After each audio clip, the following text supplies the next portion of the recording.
Mä ajattelin nyt, että mä teen mun ensimmäisen suomenkielisen videon. Mä sain jonkun verran kommentteja TikTokiin, kuinka te haluaisitte kuulla vähän pidempää materiaalia, missä mä puhuisin just mun henkisestä kasvusta, siitä polusta, miten mä oon päässyt tähän ja mitä mä kiinnostuin kaikista spirituaalisista asioista ja millä tavalla ne on ehkä auttanut tai muuttanut mun elämää. Tää tuntuu tosi oudolta puhua suomeksi, koska mä oon aina tehnyt näitä englannin kielellä ja mä en kauheasti puhu henkisistä asioista suomen kielellä, koska mä en vaan oo tottunut käyttää niitä sanoja, joten jos mä jossain vaiheessa käytän englanninkielisiä sanoja vaan koska se tuntuu luonnollisemmalta, niin se on vaan siksi, että mä en oo vaan tottunut tekemään toisin. Mä en tahallisesti käytä finglishia, mutta se vaan tuntuu ehkä luontevammalta, kun puhutaan näistä aiheista. Mun henkinen kasvu alkoi 2016. Mä muutin silloin Hollantiin ja mä olin silloin palavasti rakastunut erääseen mieheen siellä ja mun sydän särjettiin ihan totaalisesti ja siitä alkoi oikeastaan sellainen ymmärrys omasta kehosta, siitä miten energisesti me voidaan antaa liikaa itsestämme muille ihmisille, miten vetää se energia takas, pitää se itselläs ja kasvattaa sitä. Ja tietyllä tavalla myös, miten me voidaan meidän ajatuksilla muokata sitä, mitä meidän ympäristössä tapahtuu, koska lopulta kaikki, mitä sun ympäristössä on nytten, valitettavasti, moni ei tykkää kuulla tätä, jopa mä olin vähän vastaan tätä, mutta kaikki, mitä sulla on tällä hetkellä sun todellisuudessa on vähän niin kuin viiveellä tullutta sun omista ajatuksista. Aika usein ne ajatukset, mitkä siihen johtaa, on ajatuksia, joita me ei edes tiedosteta. Meillä on alitajunnassa ajatuksia, että me ei olla riittäviä, tai ajatuksia, että me ei ikinä voida olla varakkaita, tai me saatetaan nähdä esimerkiksi tosi paljon blokkeja siinä, että me aloitetaan urheilu tai muutetaan jotain tosi vaikeita elämäntapoja, tai muuten vaan nähdään itsemme erilaisin ihmisinä. Ja siihen vaikuttaa tietenkin paljon se, millaisessa ympäristössä me ollaan kasvettu, millaisia uskomuksia meille on luotu lapsuudesta, ja myös millaisissa ympäristöissä me ollaan tällä hetkellä, koska sillä ympäristöllä on niin suuri vaikutus siihen, miten sä näet asiat mahdollisiksi. Jos sulla on paljon ihmisiä sun elämässä, jotka koko ajan epäilee sua tai ajattelee, että sä et kykene parempaan tai sä oot vaan jotain, mutta sä et voi olla mitään muuta, niin silloin sä rupeat myös uskoa sitä, mitä ne ihmiset puhuu sulle. Eli oo hyvin tietoinen siitä, ketä sä päästät sun elämään, vaikka se tuntuisi tosi pieneltä asialta, että sä oot yhteydessä johonkin ihmiseen, joka ei sinänsä ole välttämättä oikeasti mitenkään paha ihminen, mutta jos susta tuntuu energisesti siltä, että sä et usko ittees sen jäljeltä, kun sä oot esimerkiksi tavannut heitä tai sulla on sellainen työympäristö, mikä koko ajan latistaa sua, niin koita kiinnittää siihen huomiota ja jos sä et pysty heti muuttaa niitä asioita. Mä rupesin käyttää visualisointia siihen, että ne asiat rupes muuttuu itsestään, eli mä en aktiivisesti pitänyt kiinni jutuista tai aktiivisesti yrittänyt väkisin muuttaa niitä, vaan visualisoinnin avulla mä pystyin muuttamaan asioiden kulkua ilman, että mä jouduin olemaan se aktiivinen tekijä siinä muutoksessa, vaan mä enemmänkin olin avoin sille muutokselle ja kun se muutos tuli, niin mä vastaanotin sen. Ja tällä mä tarkoitan esimerkiksi työtarjouksia, erilaisia koulutuksia, uusia ystäviä. Mä en niin kuin hakemalla hakenut näitä, vaan ne tuli mun elämään sen jälkeen, kun mä rupesin visualisoimaan. Sen jälkeen, kun mä olin asunut Hollannissa jonkun aikaa ja mä huomasin, että se ympäristö esimerkiksi toi mussa esiin ihan täysin erilaisen ihmisen kuin mitä mä olin Suomessa. Puhtaasti sen takia, koska siellä on ehkä se kulttuuri, mä en nyt sanoisi, että se on tosi monipuolinen siinä mielessä, koska Hollanti on aika samanlainen maa kuin Suomi, mutta siellä oli paljon enemmän sellaista elosuutta ja vapaa-ajan aktiviteetteja, mitä mä en ollut kauheasti ehkä huomannut tai osannut tietyllä tavalla elää Suomessa. Joten se kasvatti musta hyvin erilaisen ihmisen, mistä mä oon edelleen tosi kiitollinen, koska se oli se myös, mikä aloitti sen henkisen kasvun. Koska kun mulla oli tosi paljon aikaa siellä myös, niin mä tutkin paljon asioita. Mä aloitin silloin ekan kerran meditoimaan kunnolla ja mä rupesin tekemään sitä melkein päivittäin. Ja siihen päälle mä myös aloitin visualisoinnit ja nämä visualisointiharjoitteet.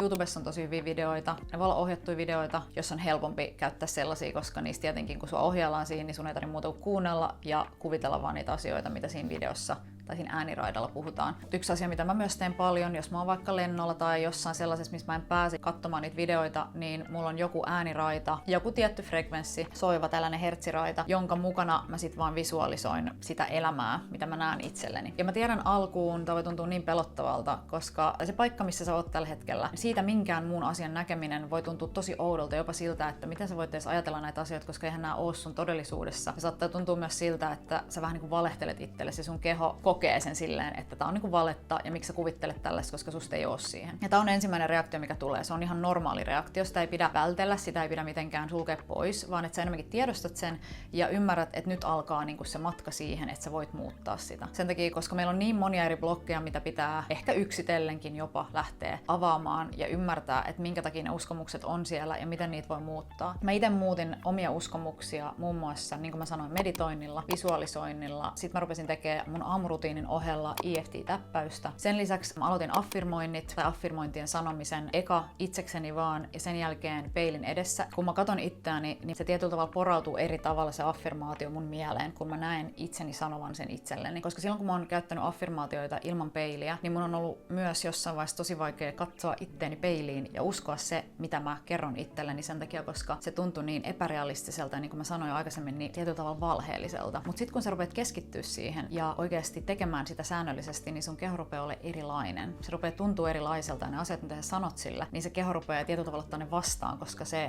kuulee ne eri tavalla ja se uskoo ne, mitä sä sanot. Se EFT-täppäys ottaa nimenomaan siinä, että kun sä painelet erilaisiin näihin meridiaanipisteisiin, niin sä avaat energisesti tällaisia pisteitä sun kehossa, jota kautta sitten se, mitä sä sanot, sun keho vastaanottaa ne paremmin. Kaikki, mitä mä puhun tällä videolla, on mun omia kokemuksia, joten ne on asioita, mitä mä oon tutkinut. Mä oon koulutukseltani valokuvataiteilija. Mä oon työskennellyt ahtaajana viimeiset 10 vuotta, tai tilapäisahtaajana viimeiset 10 vuotta. Ja viime vuosina mä oon työskennellyt sisällöntuottajana, valokuvataiteilijana sekä videokuvaajana. Kun mä kerron näistä asioista, niin näiden tarkoitus on nimenomaan kertoa mun kokemuksista. Ja sen tarkoitus on vaan auttaa niitä ihmisiä, jotka on kiinnostunut näistä asioista, ehkä löytämään samankaltaisen avun omaan elämäntilanteeseen. Mulla oli esimerkiksi tosi paljon blokkeja siitä, että kun mä olin työskennellyt tilapäisahtaajana sellaisessa ympäristössä, missä ei kauheasti nähnyt minkäänlaista estetiikkaa ehkä. Vaikka tietyllä tavalla olihan siellä sellaista rappioromantiikkaa, mutta mä sanoisin, että se ympäristö ei ollut mulle sellainen, mikä vahvisti enemmän vielä sitä, että mä voisin opiskella, mä voisin olla luova, taiteellinen, koska mä pidin tosi paljon esteettisistä asioista. Mä en koskaan ajatellut, että se olisi mahdollista mulle, koska kun mä olin siellä, niin se todellisuus tuntui niin realistiselta, mitä se tietenkin oli, ja mä identifioiduin mun ympäristöön ja todellisuuteen, joka tarkoitti sitä, että aina kun mä katsoin ympärille duunissa, niin musta vaan tuntui siltä, että mä en voi olla mitään muuta sen duunin ulkopuolella. Ja niin paljon se vie aikaa, koska kun me ollaan noin 40 tuntia tai 60 tuntia viikossa töissä, niin kyllä se totta kai se vie niin paljon meidän kapasiteettia, että meidän on vaikea kuvitella mitään muuta, koska meidän keho ja mieli on niin syvällä siinä tekemisessä. Nyt viime vuosien ajan, kun mä oon tehnyt näitä just visualisointeja enimmäkseen, ja varsinkin jos niitä tekee säännöllisesti, mä yritän tehdä niitä kerran päivässä, jossain vaiheessa mä tein niitä aamuin illoin, sellaisia lyhyitä, niin sillä sä saat sun alitajunnan tuntemaan, niin kuin sä eläisit jo sitä toista elämää, mitä sä et ehkä vielä sun lähiympäristössä pysty näkemään. Ja sen takia nyt, kun mä olin kesällä tilapäisahtaajana, niin mä huomasin sellaisen asian. Mä saatoin ehkä olla töissä joka päivä. Mä puhuin ihmisten kanssa samoja asioita, jotka oli todellakin todella kaukana siitä, mitä mä opiskelin tai mitä mä halusin tehdä mun arjessa. Me ei todellakaan keskusteltu niistä aiheista, mitkä sytytti mut mitenkään erityisesti. Mutta mä huomasin sen, että kun mä tein näitä visualisointeja, niin mä olin henkisesti, tai mun keho tietyllä tavalla oli muualla jo koko ajan. Eli vaikka mä olin siinä, mä kävin sitä keskustelua, mä jouduin käydä joka päivä töissä. Mä en voinut muuttaa sitä, koska mä tiesin, että tää kestää nyt tämän tietyn ajan ja sen jälkeen mä oon niin ulkona tästä. Ja mä en stressannut sitä, koska mä tiesin sisimmissäni, kun mä lähden tästä ympäristöstä, niin silloin mä pystyn alkaa tekemään taas niitä asioita, mitä mä haluan tehdä. Mä en lannistunut henkisesti siitä, että mä olin siellä sen takia, koska mä olin jo energisesti jotenkin siinä tilassa. Mä tiesin, että mä oon joku muu kuin se, joka on siellä töissä. Ja tämän tarkoitus ei ole millään tavalla vähätellä niitä ihmisiä, jotka on siellä töissä. Mä oon äärimmäisen paljon nauttinut satamassa työskentelystä. Se on mahdollistanut mulle tosi monia asioita ja se on opettanut mulle paljon asioita. Mutta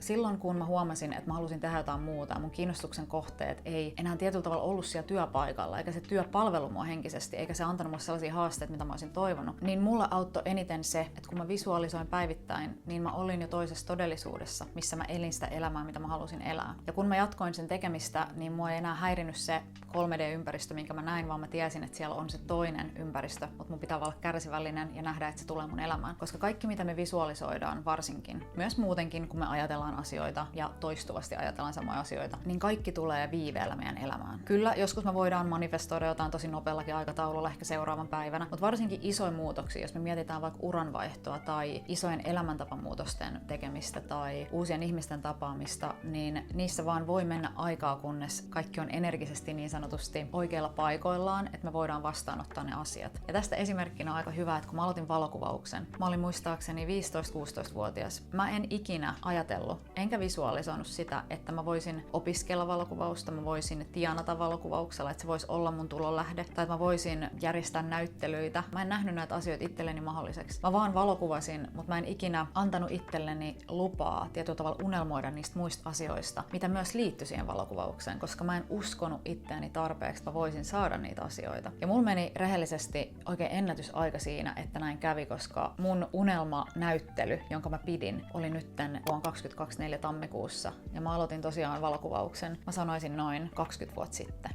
Ja se saattaa kuulostaa ihan järkyttävältä, että miten on voinut mennä näin kauan, mutta totta kai elämä joskus heittelee, kaikki asiat ei mene lineaaristi.